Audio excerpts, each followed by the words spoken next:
Predict, pick, and prevail in your fantasy football leagues with Nick Giacobbe and Nick Cap. From breakouts to busts, superstars to sleepers, these are the guys that will help you achieve fantasy glory. This is the PrimeTime Fantasy Podcast. Welcome everybody to the PrimeTime Fantasy Podcast, where we give you our predictions, our picks, in the hopes that we hope you prevail throughout the 2022 fantasy football season. I'm your host, as always, Nick Giacobbe, and joining me is Nick Cap. Nick, we're recording a couple days early that this episode's releasing. It's releasing on Friday, August 5th. We're recording on Monday, August 1st. Right off of the Deshaun Watson news, we get a lot of quarterback talk. We're going to do our quarterback rankings today. I'm excited for it, Nick. Are you excited to talk about some of these quarterbacks? Oh, yeah. I think, we did the tight ends yesterday. I felt a lot more comfortable. When I looked at quarterbacks, I'm not going to lie, I was really stumped with a lot of them because I won't spoil too much yet, but there was one player I was like, how does he not crack the top 12? But you look at all the talent at quarterback in the league and you're like, wow, I mean, it makes sense. There's got to be one of these guys that's an outlier, or more. So I think it was a fun list to make. My number 6 to 12 flipped like 4 times yesterday. Yeah. Because there's so many good options there. So we're going to get into it. It's going to be a lot of fun. So on this show, we're going to talk about the Deshaun Watson news that took place this morning, how that kind of affects the fantasy world, if at all, at the moment. And then we're going to give you our quarterback rankings. 12 quarterbacks from Nick, 12 quarterbacks from me, our official rankings for the 2022-2023 fantasy football season. First off, if this is your first time listening to us, thank you so much. We're on Apple Podcasts, Spotify, Anchor, Google Podcasts, basically anywhere where you could find a podcast, you could find the PrimeTime Fantasy Podcast. If you're on Apple Podcasts or Spotify, please give us a 5-star rating and a review. It really does help. If you're watching us on YouTube, thank you for that. Nick has some really cool graphics prepared for the show today. Give us a like, a subscribe, a comment. We appreciate that if you're watching on our YouTube channel. If you want to follow us and support us on social media, please do. Twitter, Instagram, TikTok is PrimeTimeFFPod. Facebook and YouTube is PrimeTime Fantasy Podcast. All right, segment 1. Deshaun Watson update. He's facing a 6-game suspension. I believe it was an agreement between the NFLPA, Watson, and the NFL that they were agreeing on 6 games, but it can be appealed. I believe Goodell has 3 days to appeal it. I think I'm right on this. Yeah, so there was a judge that was elected that makes the decision, and the NFL is allowed to now appeal the suspension. If the suspension is appealed, then Roger Goodell gets to put his foot down and say, here's a suspension. Then Deshaun Watson has to go back and fight against it. So it's very preliminary. I assume we're going to see a lot change over the next, by the end of this week. By the time this episode comes out, there will be a big change in the Deshaun Watson situation. I would have loved to record a little bit later this week, but I spoke about it a little bit. I'm going to New York for a week to go home from this Friday to Thursday. So we're actually loading up our episodes previously so you guys get some content. So there may be some stuff that's a tiny bit dated over the next week, but that's okay. The funny thing was in that press release, I believe Watson's camp said something like, we're not happy with the suspension, but we're agreeing to it. And hopefully the NFL agrees to it too and doesn't appeal, which is kind of funny because it kind of feels like, well, we know they're going to be mad about this. So, but from a fantasy football perspective, it doesn't give me any more confidence in Watson. It doesn't give me any more confidence in Amari Cooper. I need to wait until the end of August. I need to wait until we draft on August 31st or whenever most of my drafts are going to be to have any confidence in drafting these Cleveland Browns besides Nick Chubb and Kareem Hunt. I don't want to touch any other Brown at the moment until we know exactly what's going on with Deshaun Watson. Yeah, and pretty much the same. It's still a question mark. If you have your draft in this week, it's one of the, you're really going to have a lot of fluctuation. You're going to make or break your season on these Browns players based off what happens by the end of the week. If I had to guess, Deshaun's 6-game suspension will stay in place. I think that's going to be the final verdict. I think this has gone on long enough. I think if they wanted to make an example out of him, they would have already done it. They would have had him gone for the year. I think the NFL would have fought for it and not taken anything less. I think 6, maybe you see 8 games, and that would probably be the max for it. I think you see those Browns players where their ADP, I think it was built in for the 6-8 game suspension. So for me, not too many of those players are changing. Maybe Nick Chubb gets a slight bump up, but outside of that, I think everybody pretty much stays the same. And then if you plan on drafting Deshaun Watson, be prepared to hold him for 8, 9, 10 weeks. And he's a good backup. Get Russell Wilson, whose bye week is like week 9 or something like that. I mean, then you have Watson as a backup. Why not? So yeah, I think if you're playing a super flex league, Deshaun Watson could be your league winner. That's a 2 quarterback league. I think Deshaun Watson can be your league winner going into those playoffs. Yep. All right, we're going to go to our quarterback rankings now. 12 quarterbacks for me, 12 quarterbacks for Nick. We've kind of seen each other's list, but we haven't talked about it. So we're going to do this for each position. We did tight ends on Monday, quarterbacks today, wide receivers and running backs will be next Monday and Friday. We'll do 24 of each of those. So let's pull up your list, Nick, and why don't we do the same thing we did on Monday? Talk about how you kind of developed your list and maybe what kind of changed some of your decision-making throughout your process. Okay, so the number one thing I always factor is who has the dual threat upside of rushing and passing, because you will always have the safest floor on a week-to-week basis. There's a guy much lower on my list than a lot of people have him in Joe Burrow. I'll talk about him a little bit later on. But you sort of see those inconsistencies throughout the season where you see that really low floor from a guy that doesn't run much when you have your running back hit those 2 touchdown games. So for me, you'll see it's very much run, mobile heavy, big arm quarterback at the top, and then safer floor with high upside right at the bottom of the list. All right. For me, I did also factor in if they're going to run the football a lot or if they're going to be more of a passer. I also factored in a little bit what they did last season, how I see that affecting their team this season. Obviously, a lot of players moving around the league. That's why I kind of decided to drop a couple and raise up a couple. I mean, we have a new quarterback in Russell Wilson on both of our lists, obviously, and other players like A.J. Brown and Julio Jones and Allen Robinson that have kind of affected my list a little bit. So we're going to get into it, though. Nick, I'll start with you. I'm going to pull your list back up. Your number one guy is Josh Allen. I also have Josh Allen. You did say on Monday show that you thought without Dable that the Bills offense could change a little bit and it could be a little not as explosive as last year. So why did you decide to still place Josh Allen as your number one fantasy quarterback? And I do want to preface this. First. These lists are our rankings going into the season, but they're also where we think these guys can finish. Because why should you draft Josh Allen number one if you don't think he's going to finish as the number one quarterback? So I did want to preface that at least. Yeah, so I have Josh Allen at 1. Like I said, I have a lot of concern with Brian Dable leaving the team, but that's from the overall offense operating. I think Josh Allen has such a safe floor with the rushing upside. I think he saw double-digit rushing touchdowns last year. That adds up to a lot of points in fantasy. He had 6 last year. He was behind Tannehill and Hurts. Okay, he still gets a lot of yards on the ground. He was, there's no real running back situation. Singletary sort of heated up at the end of last year and in the playoffs a little bit, but they haven't shown enough consistency from that backfield. Josh Allen is the leading running back there. He has one of the biggest arms in the NFL. They have 2 phenomenal deep threats on the outside. I think Gabe Davis steps up this year, and obviously Stephon Diggs is there. They're giving him the safety outlet in Crowder. That offense will flow through Josh Allen. It'll be the same. I'm just not sure if they're going to put up the same, short, big play, 40 yards per time. I actually think Josh Allen, you'll see more completions this year without Dable, but you just won't see as many, yards per attempt, yards per play. So I think Josh Allen comfortably finishes in QB1 last year with 417 points in full PPR, averaged close to 25 points per game. No one was particularly close to those numbers. I think he'll repeat. I think he has that type of season on that Buffalo offense. I agree with everything you just said. I have Josh Allen at number 1 as well. And the thing about Allen is I wouldn't take a quarterback early. It's not the thing that I do. It's just never been who I am as a fantasy player, and it probably never will be. But if there's a quarterback that I'd be comfortable taking early, it's Allen. He didn't lose any of his targets. He lost, Emmanuel Sanders and Cole Beasley, but they weren't producing from a fantasy standpoint anyway. So I'm actually happy that they're gone because it opens up for Gabriel Davis and Dawson Knox. He has his red zone target there. He has his speedster.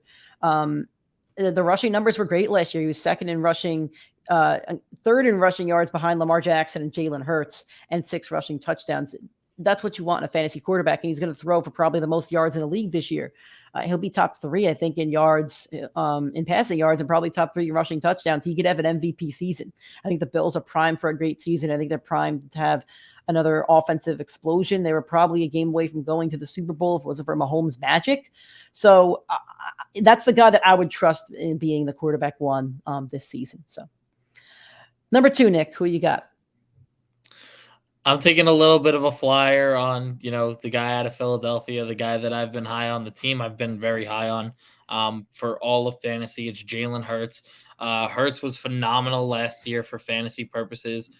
He finished as the QB9, but he did miss 2 games on the season, averaged 22 points per game. That team, just like I said about Allen, that team goes as far as Josh Allen goes. Jalen Hurts is pushing this team as far as he can. He just added another weapon on the outside in A.J. Brown. His passing upside now takes a big step up with all those weapons on the outside. I think you see a much improved Jalen Hurts. You saw it from year 1 to year 2.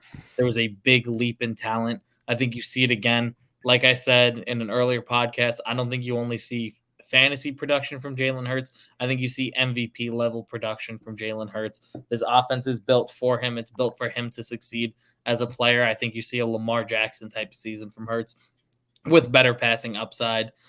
So I think Hurts you can comfortably take at his projection. Right now, I think I have him. I think he comes off the board at 6 in ESPN. I think he will comfortably hit that as long as he stays healthy on the year, especially in that easy division. I do want to state this. So Nick's not saying to take Hurts as the second quarterback off the board. He's just saying Hurts is going to finish second. Yeah. So if you could get Hurts in round 6 to 8, like you're getting a steal is what Nick's basically saying. So I have Justin Herbert. He finished quarterback 2 last year, second in fantasy points, second in average. And I know my list is boring so far. If you're looking at the YouTube, you know who's at number 3. It's a boring list so far, but it's just the reality of it. Herbert's going to throw for a lot of yards. The Chargers are going to be down in more games than I think they're going to be up. I think they're going to play a lot of shootouts. I don't have faith in that defense. Herbert's going to have to throw. As for the rushing on the Chargers, I don't think Eckler's going to get 200 plus carries, so they could go a little bit committee, or they could even throw more. It could be more passing opportunities for Justin Herbert. His cast around him is phenomenal. I know Keenan Allen is aging a little bit, and Mike Williams is becoming the alpha over there, but that's okay. He's got 2 stud receivers. Then he's got Joshua Palmer behind them, and they have a 4th receiver. I forget the 4th receiver's name, but they have another receiver. And they also signed Gerald Everett, who was on Seattle last year, and I think they have a second tight end as well. So he just has weapons. He's entering year 3. They're going to play the AFC West, which is just a shootout show. Like the Chiefs don't have a defense. The Raiders don't have a defense. The Broncos, I guess, have kind of a defense, but still, I think you're going into every single AFC West game as a shootout. That's 6 games right there. I think Herbert finishes as a top 3 quarterback. I have him at number 2. I'll comfortably take him over quarterbacks 3 to 5 because I think there is a gap between quarterbacks 3 to 5 when it comes to fantasy football. So Allen and Herbert are the only 2 quarterbacks I'm comfortable even thinking about taking in rounds 3 to 5. Number 3 for you, Nick. I have Kyler Murray. Kyler Murray just got his extension. You saw in the last 5 to 6 weeks of last season, once he took his injury, he stopped putting his foot on the gas. He stopped running the ball as much as he did. To me, that was all about his contract and earning his money. Now that he got it, he's putting his body on the line. He's running like you watched him. He runs like a little baby out there, just with these weird angles and curves. That's the Kyler Murray you're going to see. He was an MVP candidate for the first 10 games of the season. He led the league in fantasy points. He was a QB1 halfway through the season last year up until that injury. I think you see the same exact thing from Kyler. You see an MVP type performance. It's just, can he put it on for the entirety of the season?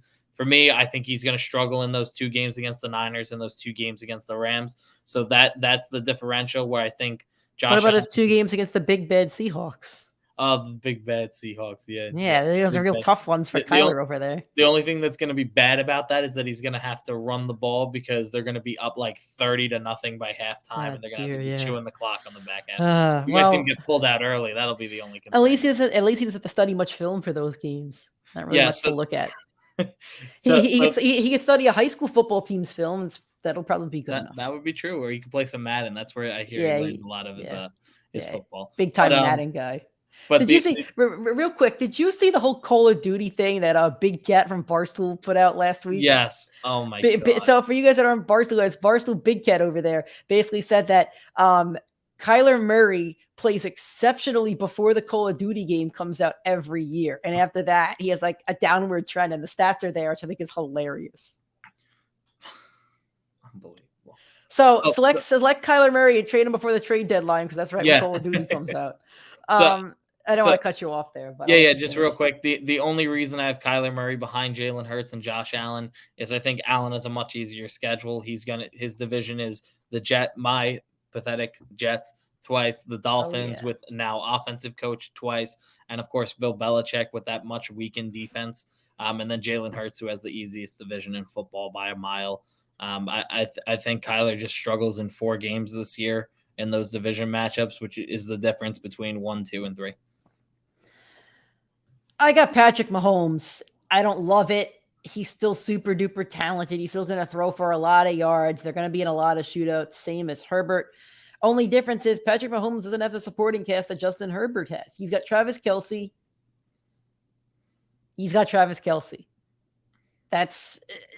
I'm not trusting Juju yet. Like, I'm not trusting it. I got to see it with Mahomes first.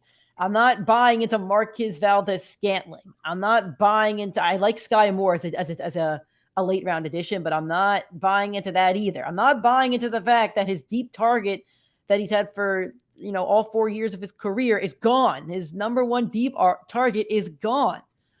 A lot of those fantasy points, if you're in a bonus league, Nick knows the Tyreek Hill bonus is awesome. And if you have Patrick Mahomes, you get the bonus. You get the 40-yard touchdown. That's a bonus for Patrick Mahomes. I know that we're not ranking this as a bonus league, but it's a big miss, and I think you're going to see a little bit of regression for Patrick Mahomes. We saw it last year. Defense has kind of figured them out a little bit. The Chiefs weren't the same team as they were the year before. They were still a great team. They were still a top 5 NFL team, but I don't think they were a top 3 team in the league. I think they would have lost to the Rams in the Super Bowl. I think they should have lost to the Bills. I know the outcome, but I think they should have lost to the Bills. So I see the Chiefs being a little bit of a different team this year. Not crazily different, but enough for me to say I don't want to pick Patrick Mahomes over Justin Herbert and Josh Allen, and to also consider taking some other guys over him. I would say I'm avoiding Patrick Mahomes. I'm not taking him because somebody's going to take him early in rounds 4 or 5, and I think there's a lot more value 3 rounds behind him with some of the other guys that I have listed at 4, 5, and 6. So I have him at 3. I think he finishes at 3, but I think there's guys that have a higher ceiling where Mahomes has a safer floor where you're going to get 4,000 passing yards and probably 35 passing touchdowns no matter what. So, alrighty, Nick, you're number 4. Oh, you have Patrick Mahomes. I have Patrick Mahomes at number 4. I know it's weird because you have Mahomes higher than I do, but I'm kind of higher on his season. I haven't seen Andy Reid struggle on an offense in over a decade, including with Alex Smith at quarterback, including having Deshaun Jackson. Come on, Alex Smith was good. Alex Smith was great with Andy Reid. They were 1 seed in the AFC, but they weren't they weren't Patrick Mahomes. They weren't the Michael Vick. Alex Smith was good with the 49ers too, and they tossed him for Kaepernick. I guess so. But anyway, he has not struggled with an offense. He's going to be fine. I think some people think Mahomes is having a massive fall off this year. No, Mahomes is still the best quarterback in football. The only debate is Josh Allen. And if you want to argue Brady, I don't want to hear it. But it's 1A, 1B. It's 1A, 1B between Allen and Mahomes. Mahomes is too talented. And there are a medley of weapons that Andy Reid will know how to use. He's got burners on the outside, and he has the most reliable tight end in all of football. I think you don't have too many problems with Patrick Mahomes. I think he offers a safe floor. They'll be playing from behind. He's going to put you up those points. I think you can still comfortably take him. I think his ADP is still a little high, just like Nick said, though. I have Jalen Hurts at number 4. I'm buying into this Eagles hype a little bit, not as much as Nick, but it's a big year for Hurts. People drafted him last year as the big sleeper of the year for quarterbacks. And the funny thing about fantasy is every analyst will pick a sleeper from each position and everybody goes all in on them. And sometimes they pan out, sometimes they don't. Jalen Hurts panned out. He finishes the quarterback 9 in terms of fantasy points. I know you said he missed 2 games, and he finishes the quarterback 6 in terms of average behind Josh Allen, Herbert, Tom Brady, Kyler Murray, Patrick Mahomes, and Aaron Rodgers, who's not finishing in the top 10 this year. So I think Jalen Hurts is primed for a top 5 fantasy finish in terms of average and fantasy points. They added A.J. Brown. They're trusting him as a passer. If Hurts goes out this year, I've said it on this show and I've said it to people. Jalen Hurts and Kyler Murray, to me, have the most pressure in the league right now because you went out there and you traded for receivers. Now you're trying to win your divisions. Jalen Hurts is in a pretty pathetic division, if I'm being blunt. That AFC East is not good. Like the games against the Giants and the Commanders they're cakewalks. They're freebies. They're versing college teams at that point. The Cowboys will be battles, but I think the Eagles have a better roster than the Cowboys. They have, and I think AJ Brown's probably a better receiver than CeeDee Lamb. So they have everything that the Cowboys want. So now you're going all in on Jalen Hurts. It's his opportunity. So I think he's going to run away with it, both literally and figuratively. He's going to have probably 500 plus rushing yards. He's probably going to have like 5 or 6 rushing touchdowns. And now we're hoping that his passing numbers are a little bit better. His passing numbers last year, he threw for 3,000 yards, which is solid, and 16 touchdowns to 9 interceptions.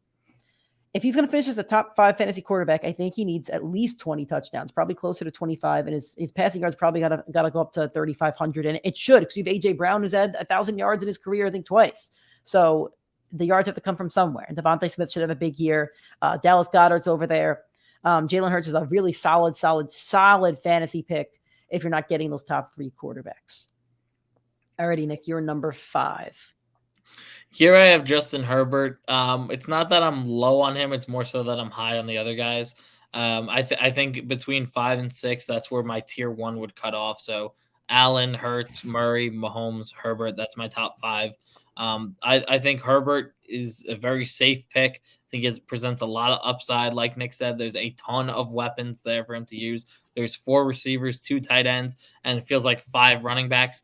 And those 5 running backs is the reason why I have him at the bottom of the list. If you look at the top 4 guys, none of them have a comfortable running back room.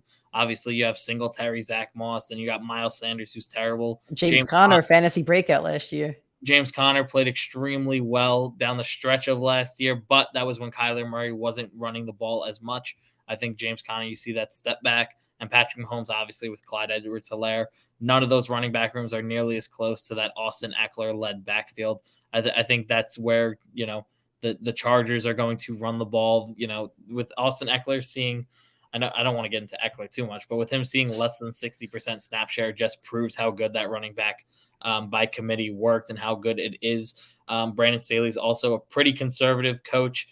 He does make some bold decisions at the most inopportune times, but that team is really built to win in multiple ways. I think Herbert has a good floor and a very high ceiling, but I think his floor is a little bit lower than these 4 mobile quarterbacks with no running back room above him.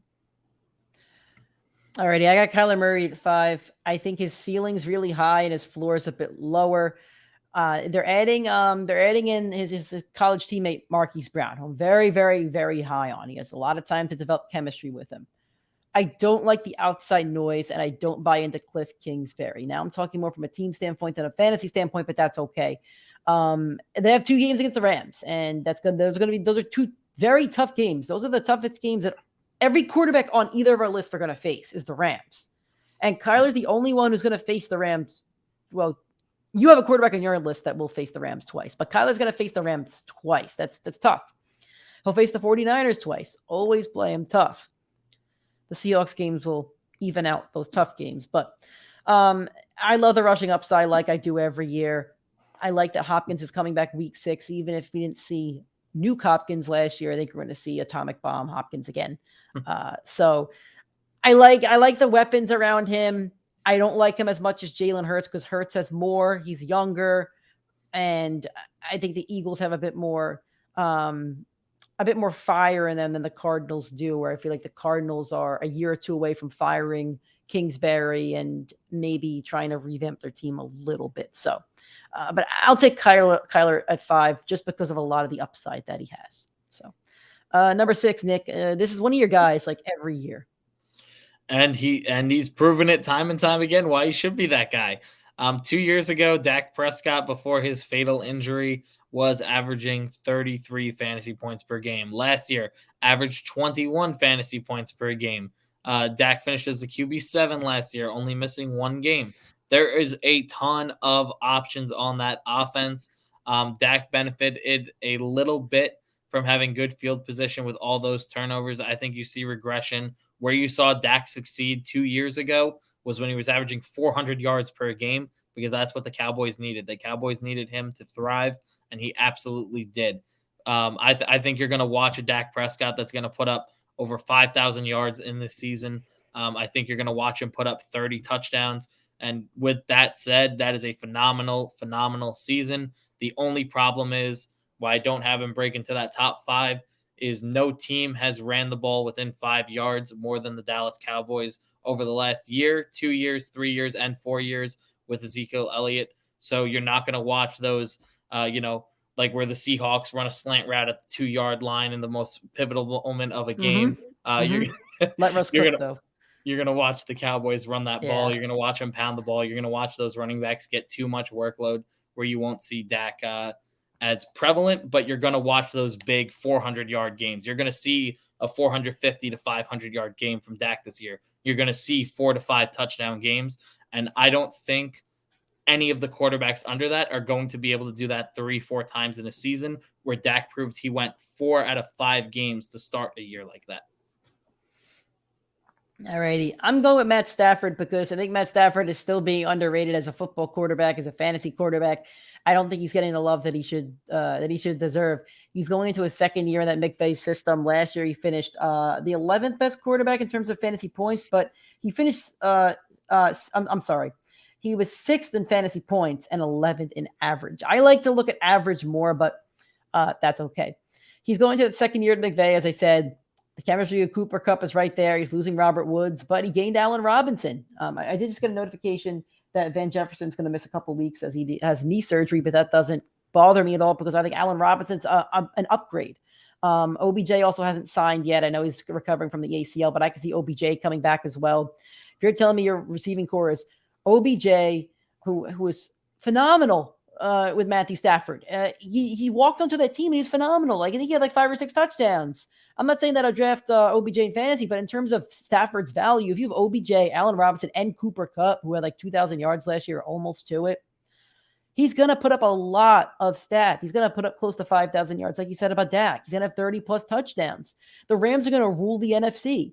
The only thing that worries me about Stafford is the Rams are going to be up in games and they're going to run the ball a bit more. But aside from that, and Stafford stays healthy too. It's very rare that he misses games. So I'm going to rely on Matt Stafford as a guy that I think you could take in those later rounds. And I see from my number 6 to 7 to 8, I don't see much difference between the 3 quarterbacks. I would take Stafford in that range. I know you're lower on Stafford, and I'm excited to hear what you think about him, but that's why I have Stafford kind of where you have Dak.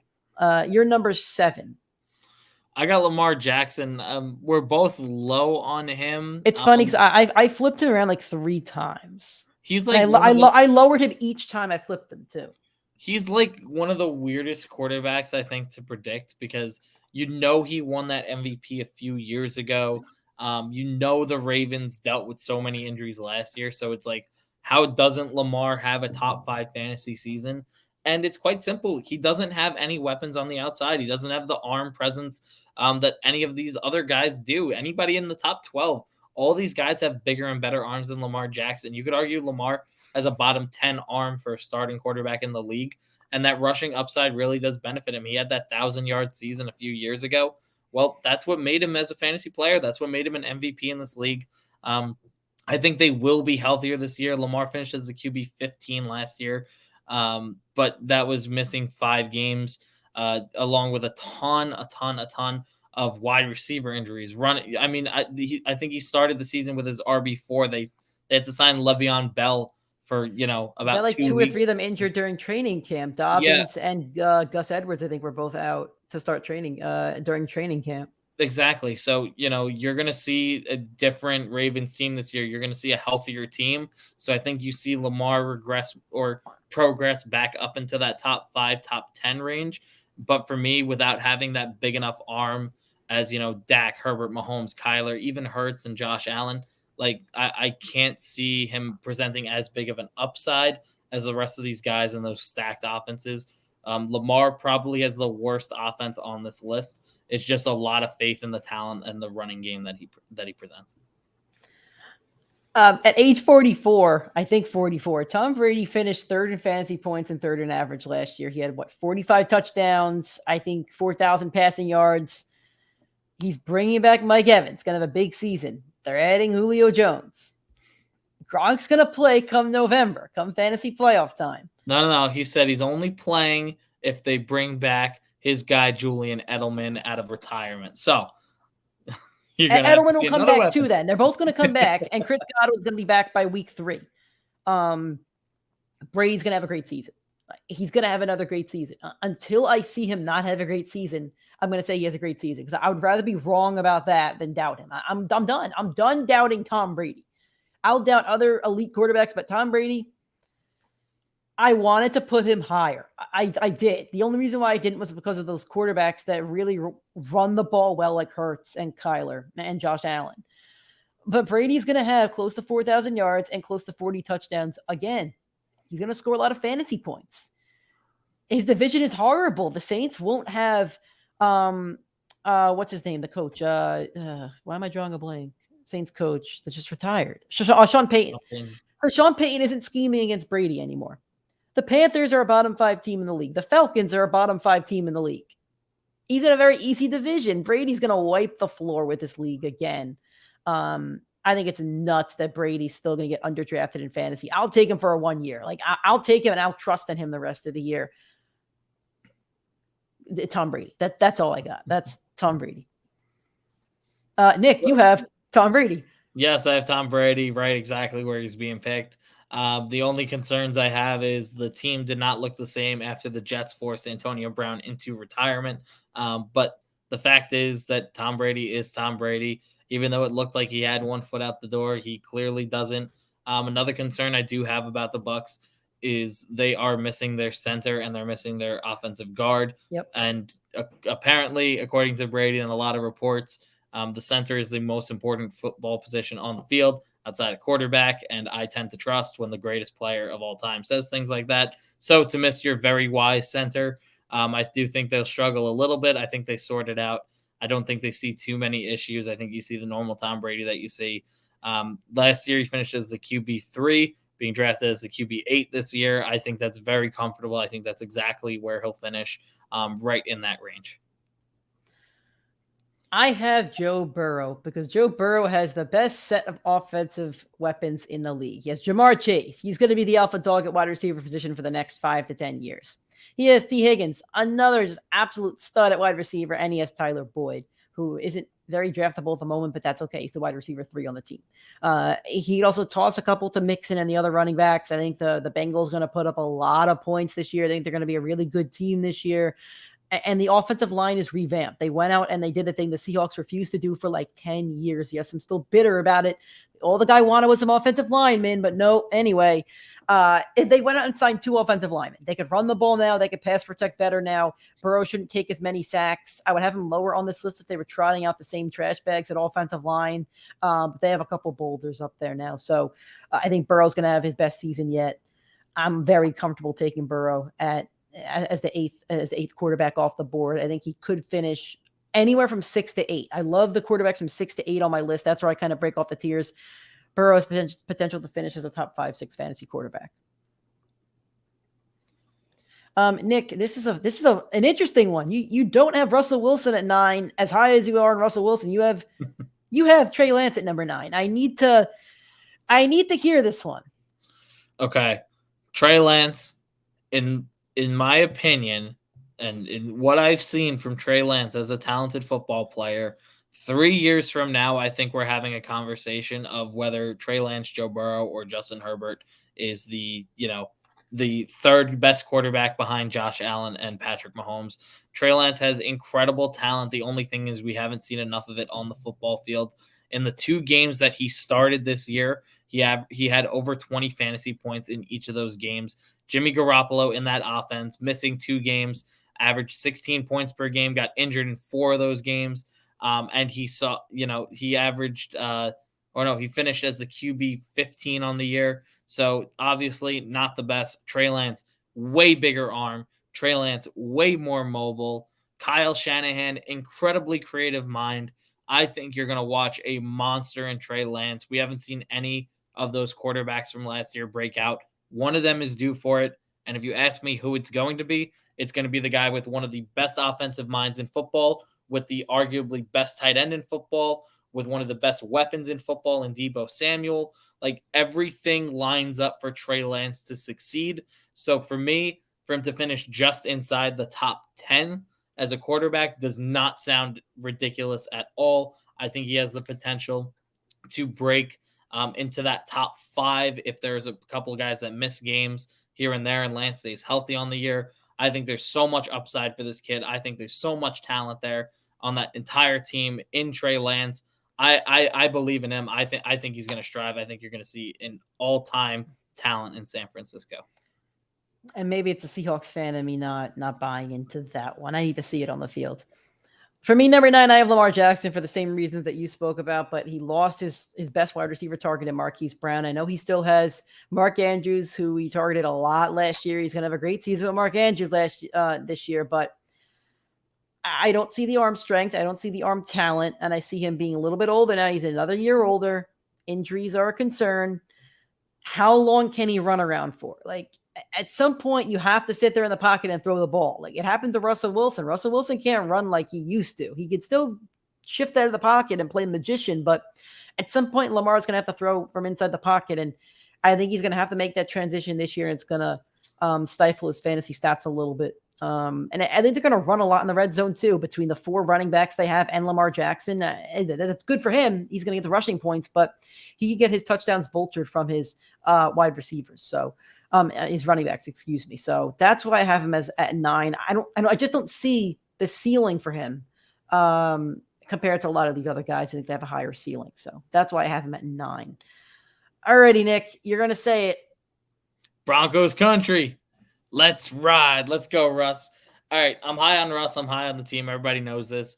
But the one thing that I do understand is they have a dual-headed backfield that is going to thrive. Melvin Gordon, Javonte Williams work extremely well. Nathaniel Hackett, their new head coach out of Green Bay, guess what he loves? Dual running back sets. It's exactly what he did with Aaron Jones. It's exactly what he did with A.J. Dillon and even Jamal Williams when he was there.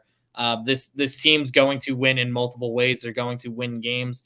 You're going to watch, people think them and that division is going to put on shootouts. It probably will happen, but I think the Broncos, out of every team in that division, can win the game in 2 ways. They can win it with defense. They can win it with offense. They're going to run the ball a lot. They're going to have that opportunity a lot.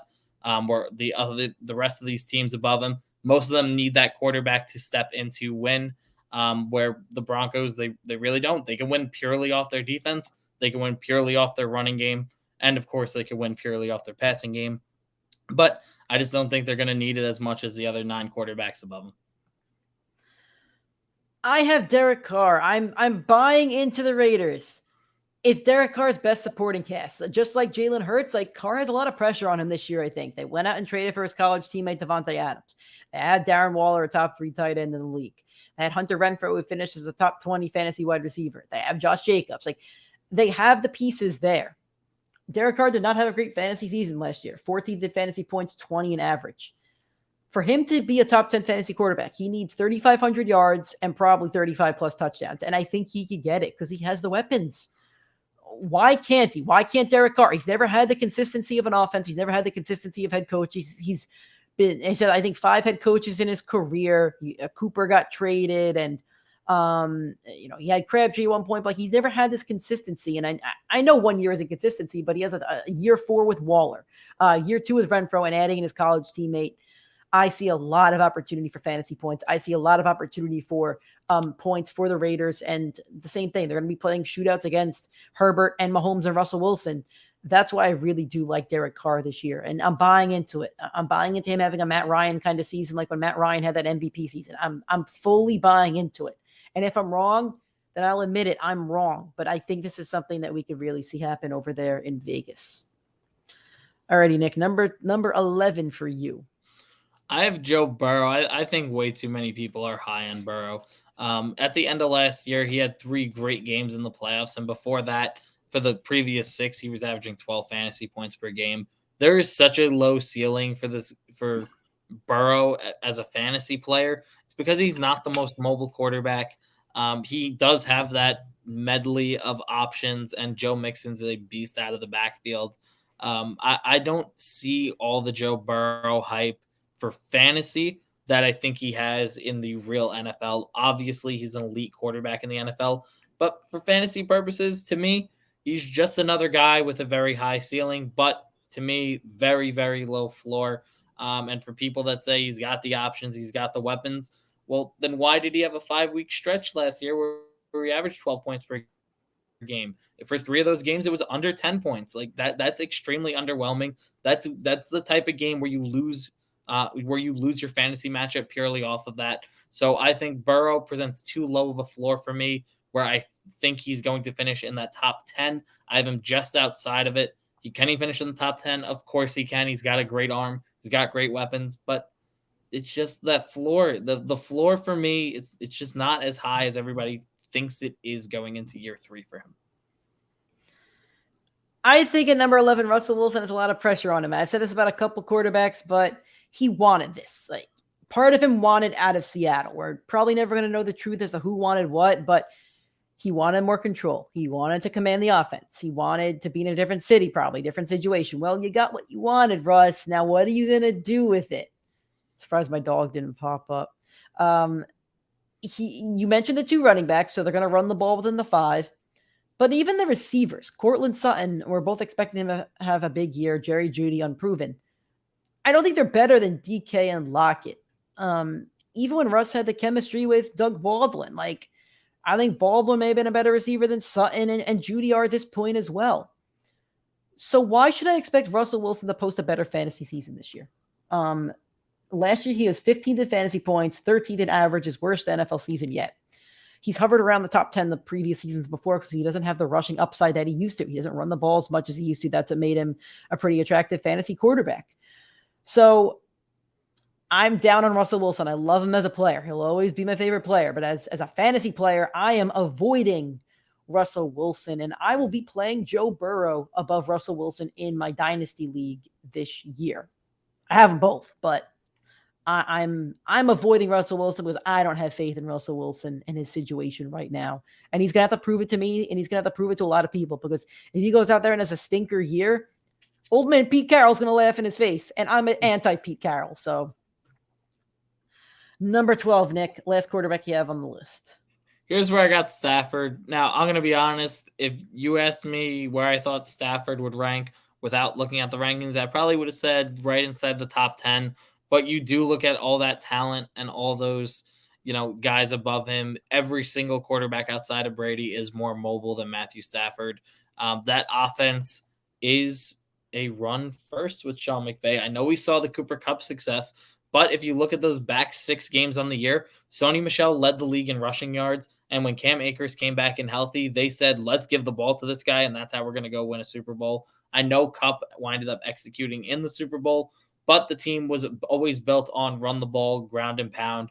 Todd Gurley is the perfect example. He carried Jared Goff to a Super Bowl. They're going to try and recreate that lightning with Cam Akers back there. I think, Stafford does present that upside, but he's ranked at the QB 11. I only have him 1 lower than that, and that's because I think Trey Lance has the bigger upside than Stafford does, which sounds absurd to say, but Trey Lance on a game-to-game basis is going to be needed a lot more than Matthew Stafford will be needed in that offense to succeed.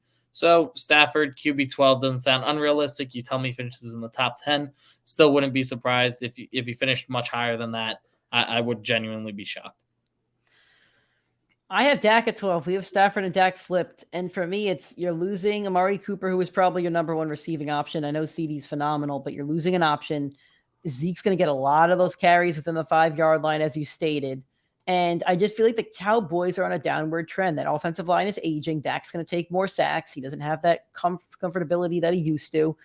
I think the Cowboys are going to probably lose more games than they win. I think they're an 8-9 team. And I don't believe in Dak.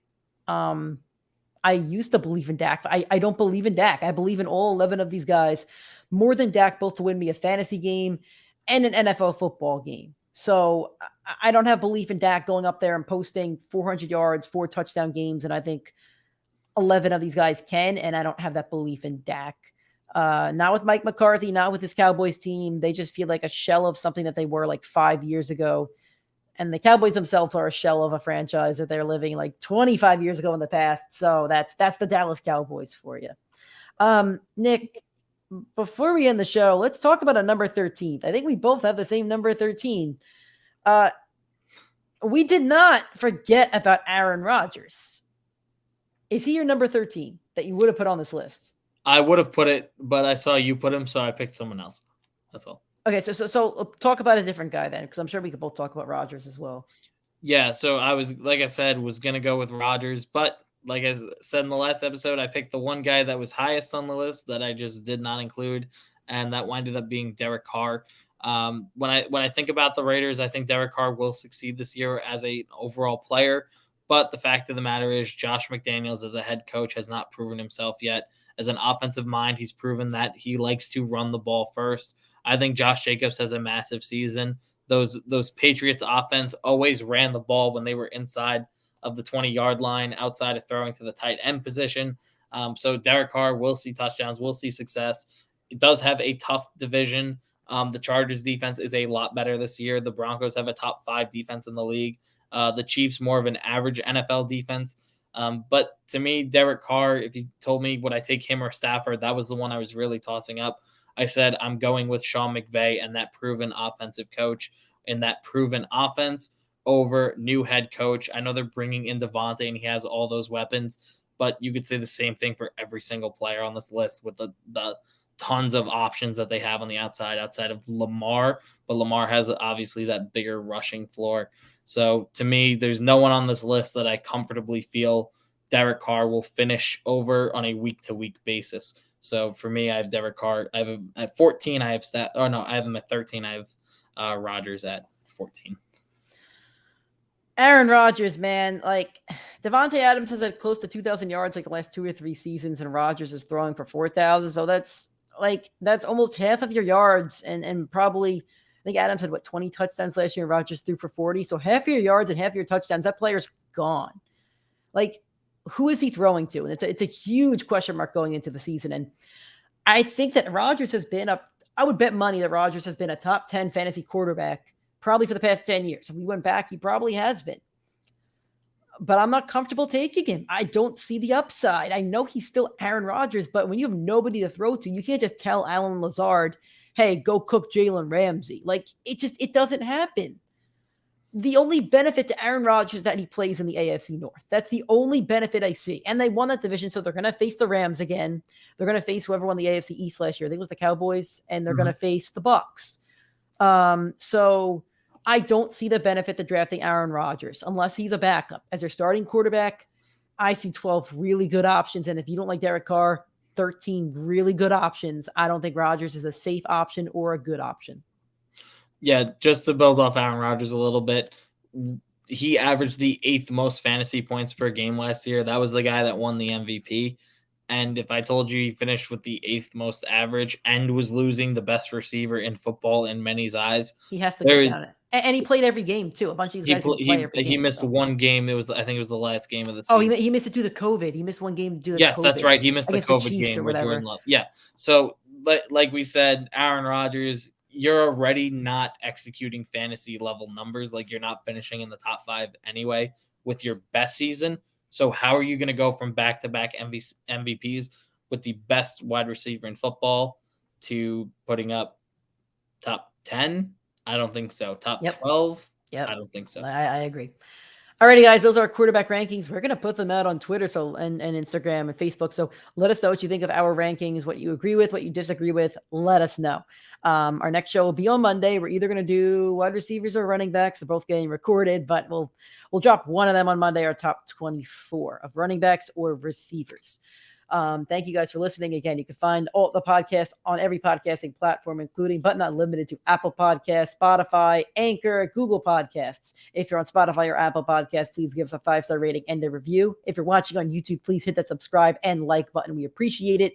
If you want to follow us on social media, and please do, PrimeTimeFFPod on Instagram, TikTok, and Twitter. Facebook and YouTube, Primetime Fantasy Podcast. Thank you guys. We'll talk to you guys real soon.